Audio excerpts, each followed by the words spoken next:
Hello friends, आपका स्वागत है सिविलियन क्लासेस में। तो हम लोग बात कर रहे थे मैकेनिक्स ऑफ स्ट्रक्चर का।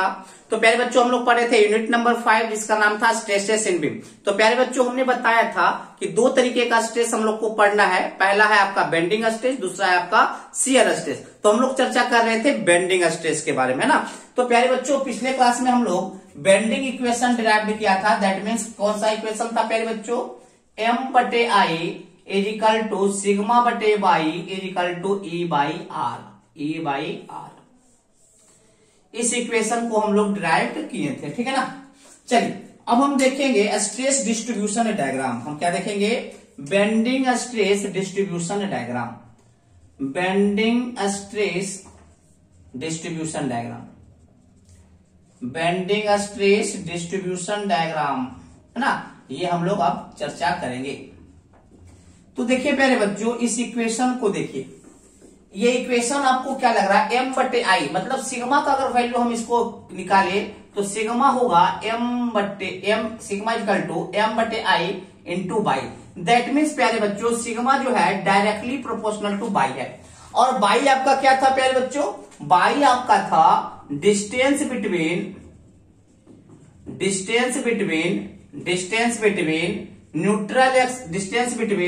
Neutral axis to extreme fibre.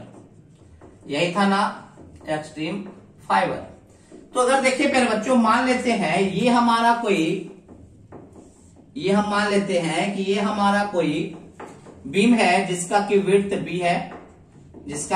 B है, और आपका जो डेप्थ है प्यारे बच्चों वो स्मॉल डी, ठीक है ना। तो देखिए प्यारे बच्चों, हम मान लेते हैं ये इसका न्यूट्रल एक्सिस है।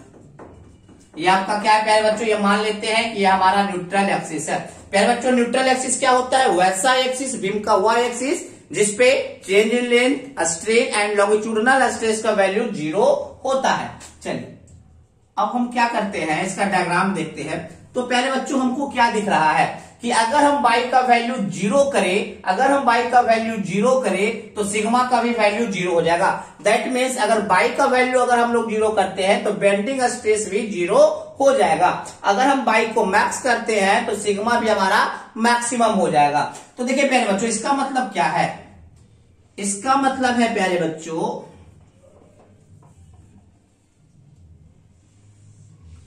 देखिए प्यारे बच्चों, इसका मतलब क्या है कि देखिए बाई को अगर 0 करेंगे तो सिग्मा 0 हो जाएगा। और बाई का वैल्यू कहां से लिया जा रहा था? न्यूट्रल एक्सिस का। तो बाई का वैल्यू 0 कहां होगा? न्यूट्रल एक्सिस पे। यहाँ पे न्यूट्रल एक्सिस पे बाई का वैल्यू 0। तो बाई का वैल्यू अगर न्यूट्रल एक्सिस पे 0 होगा तो न्यूट्रल एक्सिस पे बेंडिंग स्ट्रेस का वैल्यू 0। और बाई का वैल्यू जैसे जैसे हम बढ़ाएंगे तो सिग्मा का भी वैल्यू प्यारे बच्चों क्या होगा? बढ़ेगा। तो चलिए बाई का वैल्यू हम बढ़ाते चलते हैं तो सिग्मा का भी वैल्यू हो जाएगा मैक्सिमम, ठीक है ना। इधर भी जाएंगे तो सिग्मा आपका हो जाएगा मैक्स, ठीक है प्यारे बच्चों। चलिए अब देखिए प्यारे बच्चों, आपको बीम में दिखता होगा,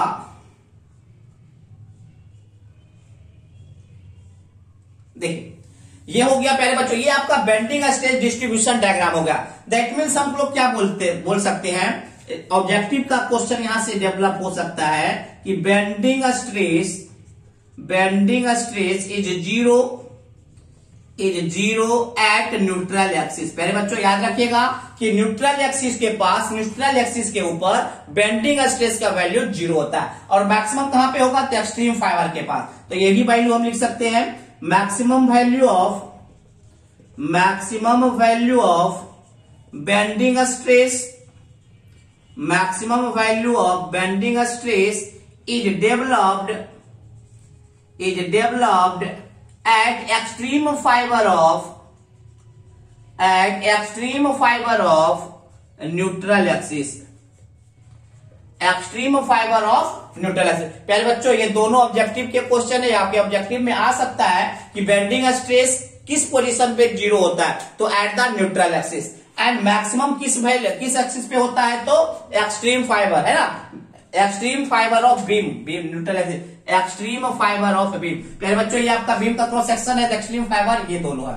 अब देखेंगे प्यारे बच्चों, इसको पहले नोट डाउन कर लेते हैं। अब देखिए प्यारे बच्चों, बीम का न्यूट्रल एक्सिस के ऊपर एक जोन होता है, न्यूट्रल एक्सिस के नीचे एक दूसरा जोन होता है। तो प्यारे बच्चों, एक जोन आपका कॉम्प्रेशन में होता है और एक जोन आपका टेंशन में होता है। तो मान लेते हैं ये जोन आपका कॉम्प्रेशन में है, तो bending stress as compression zone and bending stress as tension zone. चलिए, है ना प्यारे बच्चों। तो ये आपका बेंडिंग स्ट्रेस डिस्ट्रीब्यूशन डायग्राम और यही है आपका नेचर ऑफ बेंडिंग स्ट्रेस। प्यारे बच्चों, चलिए पहले इसको आप नोट डाउन कर लीजिए, तब हम आपको बताते हैं, है ना। पहले आप इसको नोट डाउन कर लीजिए।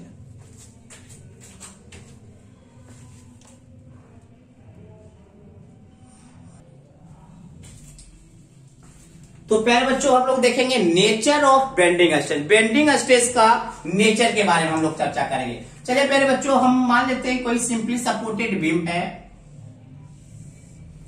कोई सिंपली सपोर्टेड बीम है। तो ये देखिए प्यारे बच्चों, ये आपका न्यूट्रल एक्सिस हम मान लेते हैं, एज्यूम कर लेते हैं। जब इसका डिफ्लेक्शन होगा, देखिए प्यारे बच्चों, मान लेते हैं सिंपली सपोर्ट है तो नीचे ये सपोर्ट होगा, है ना। जब इसका डिफ्लेक्शन होगा प्यारे बच्चों, तो इस प्रकार से होगा इसका डिफ्लेक्शन।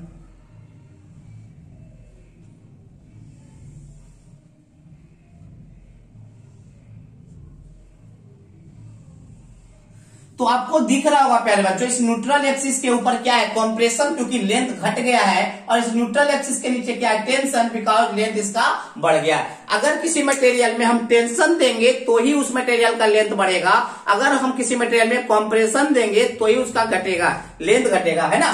तो देखिए प्यारे बच्चों, ये आपका टेंशन जोन है, ये आपका टेंशन जोन है, क्योंकि न्यूट्रल एक्सिस के नीचे आपका लेंथ बढ़ा है तो टेंशन जोन है, और ये आपका कंप्रेशन जोन है, ठीक है ना। तो अगर हम किसी सिंपली सपोर्टेड बीम के लिए बेंडिंग स्ट्रेस डायग्राम बनावे, तो देखिए इसका नेचर कैसा होगा। इसका नेचर होगा प्यारे बच्चों,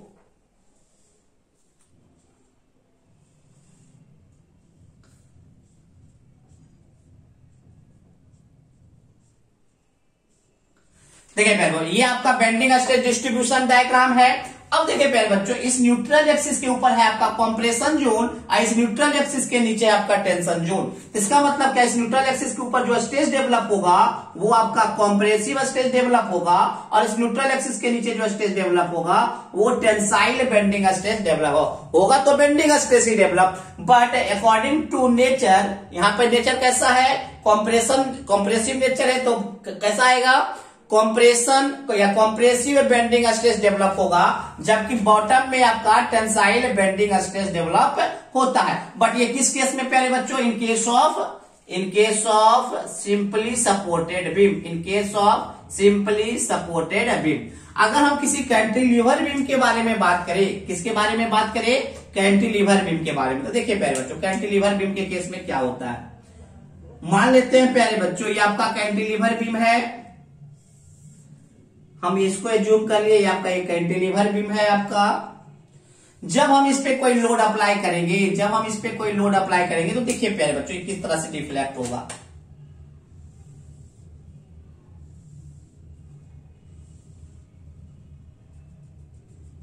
ये होगा इसका न्यूट्रल एक्सिस, है ना। ये होगा प्यारे बच्चों, जब किसी कैंटिलीवर बीम पे आप ट्रांसवर्स लोड लगाइएगा तो इस प्रकार से उसका डिफ्लेक्शन शेप होगा। अब देखिए प्यारे बच्चों, अगर हम इसको ध्यान से देखते हैं तो आपको लगता है न्यूट्रल एक्सिस के ऊपर लेंथ बढ़ गया है और इस न्यूट्रल एक्सिस के नीचे लेंथ घट गया है। आपको ऐसा दिख रहा होगा, देखिए ये आपका न्यूट्रल एक्सिस है, न्यूट्रल एक्सिस के ऊपर लग रहा होगा लेंथ बढ़ा हुआ है और इस न्यूट्रल एक्सिस के नीचे लग रहा है लेंथ घटा हुआ है। तो लेंथ कब घटेगा, जब इसमें हम कॉम्प्रेशन लगाएंगे, और लेंथ कब बढ़ेगा, जब हम इसमें टेंशन लगाते हैं। तो अगर हम किसी कैंटिलीवर बीम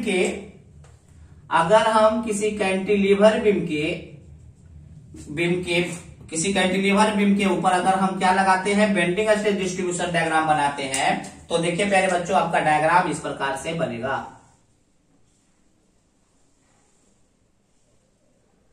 ये डायग्राम आपका इस प्रकार से प्यारे बच्चों बनेगा। और जो डायग्राम बनेगा प्यारे बच्चों, ऊपर क्या है, टेंशन है, नीचे कंप्रेशन है, तो ऊपर आपका होगा टेंसाइल बेंडिंग स्ट्रेस और नीचे आपका होगा कॉम्प्रेसिव बेंडिंग स्ट्रेस। ये वाला जो बेंडिंग स्ट्रेस डायग्राम होगा किस केस में, इन केस ऑफ कैंटिलीवर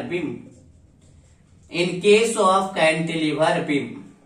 तो प्यारे बच्चों नेचर ऑफ बेंडिंग स्ट्रेस में हम क्या समझे? नेचर ऑफ बेंडिंग स्ट्रेस में हम प्यारे बच्चों ये समझे कि किसी भी बीम में दो नेचर का बेंडिंग स्ट्रेस डेवलप होता है। पहला आपका कॉम्प्रेसिव नेचर का और दूसरा आपका टेंसाइल नेचर का।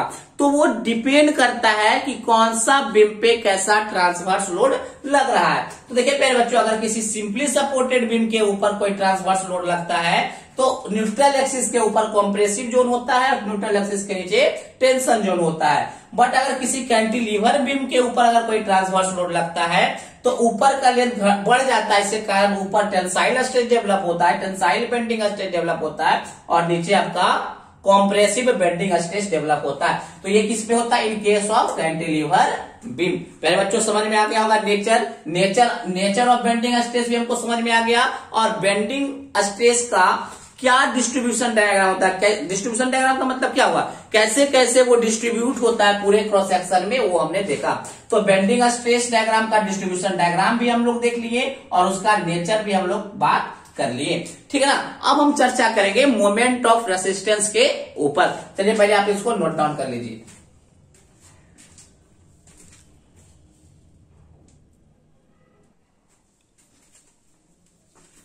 तो प्यारे बच्चों हम लोग देखेंगे मोमेंट ऑफ रेसिस्टेंस। देखिए प्यारे बच्चों, ये आपका बीम है। इस बीम में कितना मोमेंट सहने का क्षमता है, इसी क्षमता को हम लोग कहेंगे मोमेंट ऑफ रेसिस्टेंस।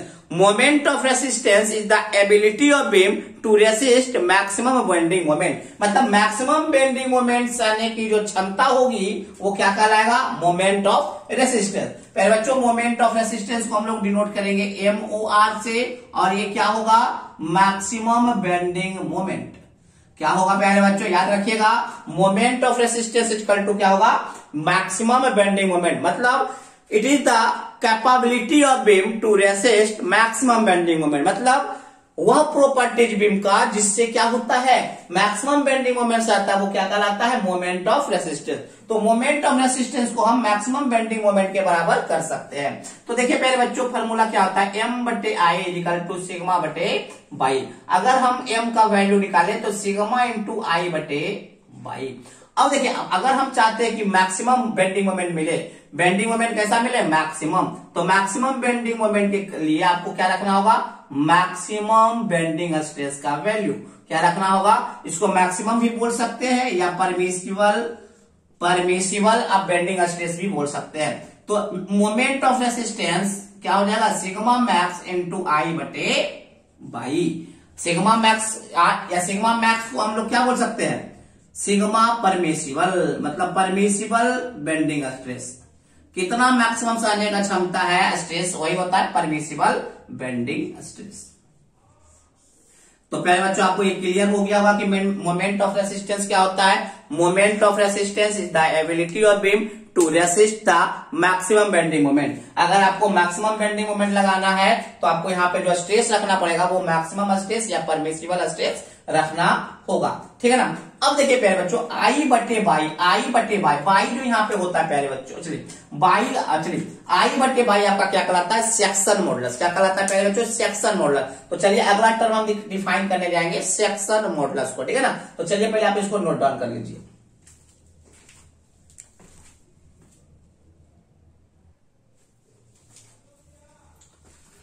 चलिए प्यारे बच्चों हम लोग देखेंगे सेक्शन मॉडुलस। देखिए प्यारे बच्चों, सेक्शन मॉडुलस एक ऐसा टर्म है जो रेशियो होता है किसका? मोमेंट ऑफ इनर्शिया बटे बाई मैक्स।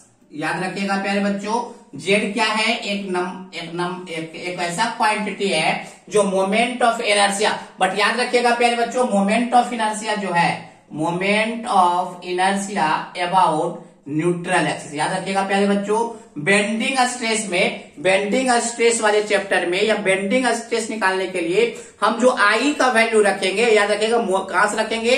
न्यूट्रल एक्सिस से। मतलब आई जो होगा moment of inertia about neutral axis. याद रखिएगा कि जब भी हम आई का वैल्यू निकालेंगे तो कहां से निकालेंगे? न्यूट्रल एक्सिस से। और बाई मैक्स क्या है प्यारे बच्चों? डिस्टेंस ऑफ या distance between extreme fibre of of beam to neutral axis या from neutral axis. That means प्यारे बच्चों,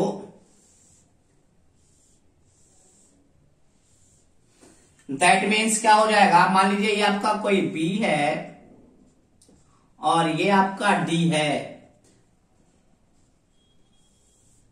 तो ये मान लीजिए न्यूट्रल एक्सिस है, तो यहां से ही डिस्टेंस लेना एक्सट्रीम फाइबर का, तो एक्सट्रीम फाइबर का डिस्टेंस क्या हो जाएगा, तो बाई मैक्स का वैल्यू आपका हो जाएगा d/2। किस केस में, अगर कोई रेक्टेंगुलर सेक्शन है तो बाई मैक्स का वैल्यू क्या हो जाएगा, d/2। क्या होता है बाई मैक्स, न्यूट्रल एक्सिस से एक्सट्रीम फाइबर का दूरी। बात समझ में आ गया प्यारे बच्चों। चलिए अगर हम बात करें प्यारे बच्चों फॉर रेक्टेंगुलर सेक्शन, प्यारे बच्चों रेक्टेंगुलर सेक्शन में जेड का वैल्यू कितना हो जाएगा, जेड बराबर i/बाई। आई का वैल्यू हम जानते हैं किसी भी न्यूट्रल एक्सिस से कितना होता है, BD³/12। कितना होता है, BD³/12। अब बाई का वैल्यू d/2, तो आपका ये हो जाएगा BD²/6 from the x axis, है ना। चलिए अगर हम बात करें, याद रखिएगा रेक्टेंगुलर सेक्शन के जेड का वैल्यू क्या हो जाएगा, BD²/6। अगर हम बात करें फॉर सर्कुलर सेक्शन, तो प्यारे बच्चों सर्कुलर सेक्शन में जेड का वैल्यू आपका हो जाएगा i/बाई। आई का वैल्यू हम लोग जानते हैं कि मोमेंट ऑफ इनर्शिया किसी भी सर्कुलर सेक्शन का होता है π/64 d⁴।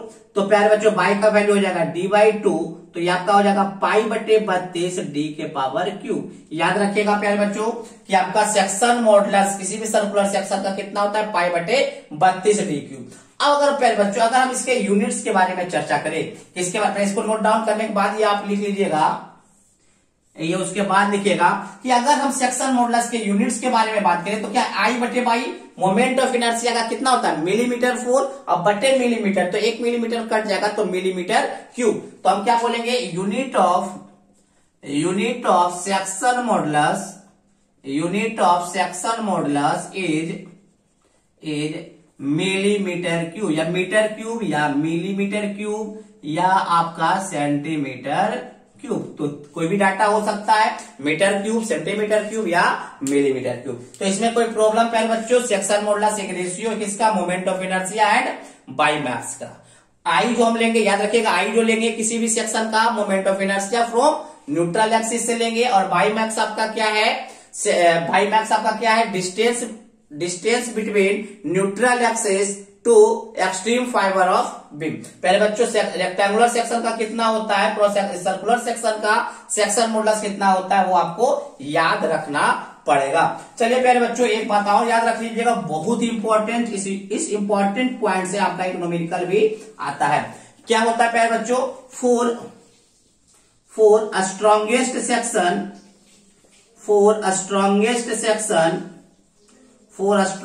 Section value of section modulus must be maximum. पहले बच्चों याद रखिएगा, कोई भी आपका सेक्शन तभी आपका स्ट्रॉन्ग कहलाएगा जब उस सेक्शन का सेक्शन मॉडुलस मैक्सिमम होगा। याद रखिएगा, अगर कोई सेक्शन मजबूत तभी कहलाएगा जब उस सेक्शन का सेक्शन मॉडुलस जितना ज्यादा हो। ठीक है ना। चलिए इसको नोट डाउन कर लीजिए प्यारे बच्चों।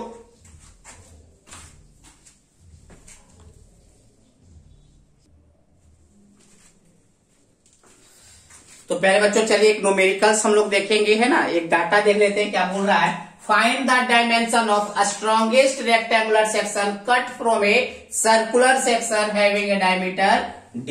प्यारे बच्चों याद रखिएगा, याद क्या रखना है, देखिए ये मान लीजिए आपका सर्कुलर सेक्शन है, ये आपका कोई सर्कुलर सेक्शन है जिसका की डायमीटर कैपिटल D है, जिसका की डायमीटर क्या है, कैपिटल D है। प्यारे बच्चों इस कैपिटल D वाले डायमीटर का जो सर्कुलर सेक्शन है उससे हमको एक स्ट्रॉन्गेस्ट रेक्टेंगुलर सेक्शन को कट करना है। तो प्यारे बच्चों हम मान लेते हैं वो रेक्टेंगुलर जो सेक्शन है,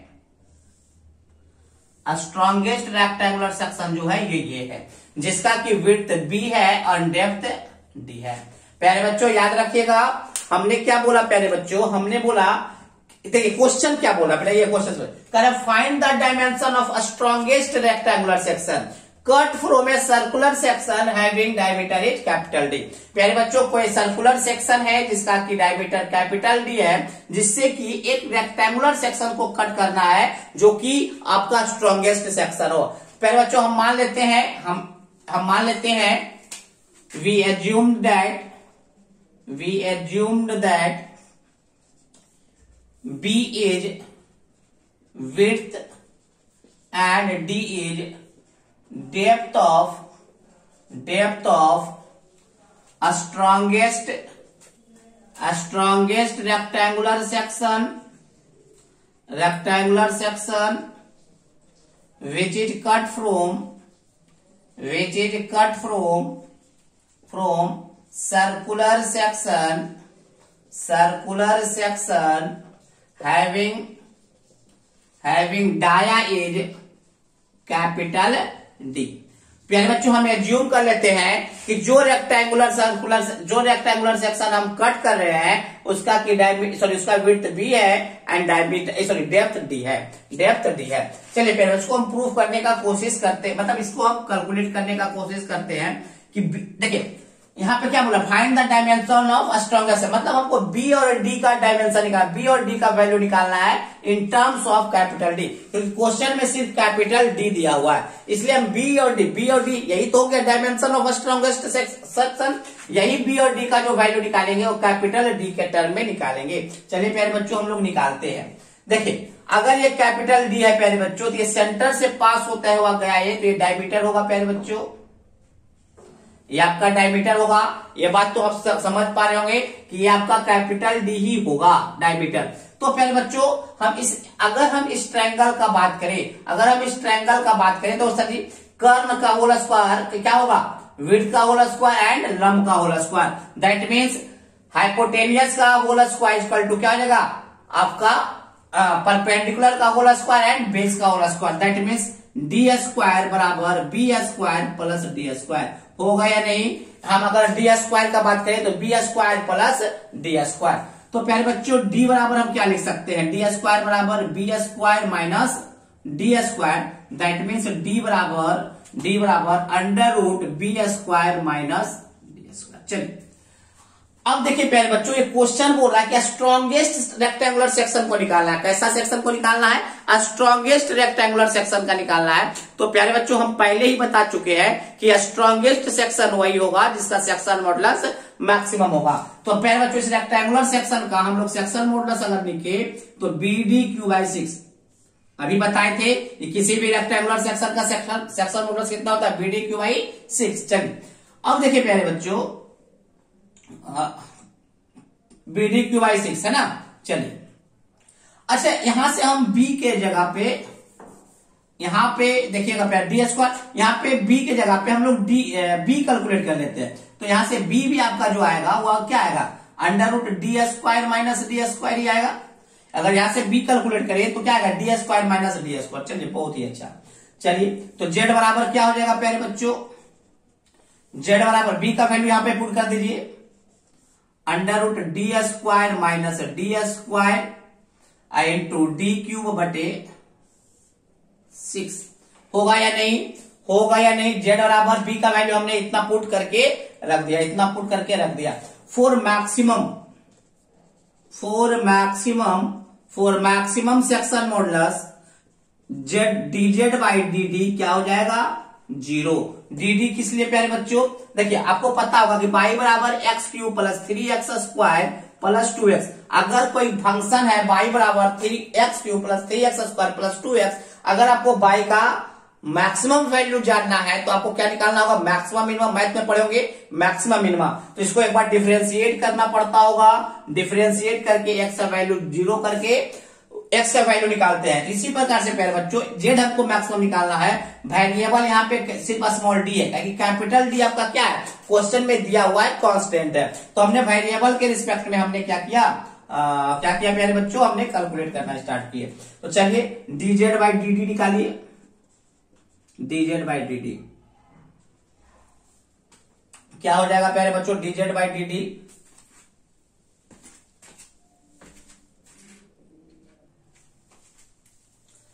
तो प्यारे बच्चों ये सेक्शन मॉडुलस का फॉर्मूला ही गलती लिखाया था ना। तो चलिए फिर से प्यारे बच्चों देख लेते हैं। देखिए ये देखिए प्यारे बच्चों, कैपिटल डी स्क्वायर बराबर क्या लिखाएगा, B square plus small D square, है ना। तो प्यारे बच्चों यहां से आपका डी स्क्वायर बराबर क्या आ गया, D square minus B square आ गया प्यारे बच्चों। डी स्क्वायर बराबर capital D square minus B square. Section modulus कितना होगा प्यारे बच्चों, सेक्शन मॉडुलस होता है बी डी स्क्वायर बाई 6। कितना होता है, B D square by 6 for maximum या for strongest rectangular section, for strongest rectangular section. प्यारे बच्चों स्ट्रॉन्गेस्ट रेक्टेंगुलर सेक्शन वही होगा जब सेक्शन मॉडुलस मैक्सिमम होगा। तो सेक्शन मॉडुलस मैक्सिमम करने के लिए वेरिएबल को क्या कर देंगे, dz बाई dd बराबर 0। क्यों 0 करते हैं, क्योंकि हमको पता है किसी भी फंक्शन का मैक्सिमम वैल्यू निकालना होता है। मैथ में पढ़े होंगे मैक्सिमम मिनिमम वाला चैप्टर में, तो dy बाई dx को 0 करके निकालना पड़ता है। इसी प्रकार से सेक्शन मॉडुलस को हमको मैक्सिमम करना है तो वेरिएबल के साथ हम क्या कर देंगे, 0 करेंगे। तो सबसे पहले प्यारे बच्चों z बराबर b, d को क्या करेंगे प्यारे बच्चों, d को क्या कर देंगे, D square minus B square by 6। D square का वैल्यू हमने यहां से पुट कर दिया। तो प्यारे बच्चों वेरिएबल देखिए कैपिटल डी तो आपका क्या है, फिक्स है, क्योंकि क्वेश्चन में डाटा ये दिया हुआ है। तो वेरिएबल कौन है, dz बाई db। अरे b चाहे d आपका वेरिएबल है, तो यहाँ पे b के टर्म में हम लाए तो dz बाई db। तो देखिए प्यारे बच्चों अगर हम इसको सॉल्व करें तो आपका क्या हो जाएगा, D square B minus B cube बटे 6, यही है ना। तो चलिए dz बाई db करेंगे तो क्या बचेगा यहाँ पे प्यारे बच्चों, ये देखिए डी स्क्वायर बी बटे 6 माइनस बी क्यू बटे 6। तो देखिए इसको जब सॉल्व करेंगे dz बटे dv, b के रिस्पेक्ट में डिफरेंशिएट करना है, b के रिस्पेक्ट में डिफरेंस, ये 6 है प्यारे बच्चों, b के रिस्पेक्ट में अगर हम डिफरेंशिएट करेंगे तो dz बाई dv आपका हो जाएगा डी स्क्वायर बाई 6, अब b का हो जाएगा 1 माइनस बी क्यू का हो जाएगा 3b square by 6, 3b square by 6। जब हम इसको 0 करेंगे प्यारे बच्चों तो देखिए आपका क्या हो जाएगा, यहां से आपका हो जाएगा D square by 6 is equal to 3b square by 6।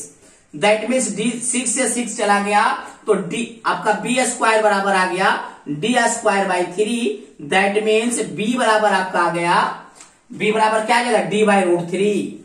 याद रखिएगा प्यारे बच्चों यही आपसे पूछ रहा था, find the dimension of strongest rectangular section. तो हमने बताया कि वही सेक्शन स्ट्रांग होगा, वही रेक्टेंगुलर सेक्शन स्ट्रांग होगा जिसका की विड्थ डायमीटर बटे 1 बाई डायमीटर बटे रूट 3 होगा। याद रखिएगा वही सर्कुलर सेक्शन से रेक्टेंगुलर सेक्शन निकलेगा, मजबूत रेक्टेंगुलर सेक्शन निकलेगा जिसका की विड्थ क्या होगा, डायमीटर बाई रूट 3 होगा, डायमीटर बाई रूट 3 होगा।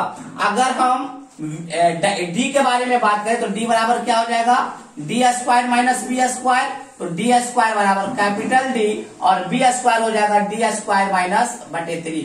बी स्क्वायर बराबर क्या हो जाएगा, डी स्क्वायर बाई 3। जब यहां से सॉल्व कीजिएगा तो आपका क्या आ जाएगा, डी स्क्वायर 2, फिर से क्या आ जाएगा डी स्क्वायर बाई 3। फिर से आपका डी बराबर भी आएगा डी बाई रूट, देख लीजिएगा 3 माइनस 1 2d स्क्वायर बाई 3। तो आपका कितना हो जाएगा, डी बराबर आपका हो जाएगा रूट 2 बाई 3 इंटू डी। इसको सॉल्व कर लीजिएगा, है ना।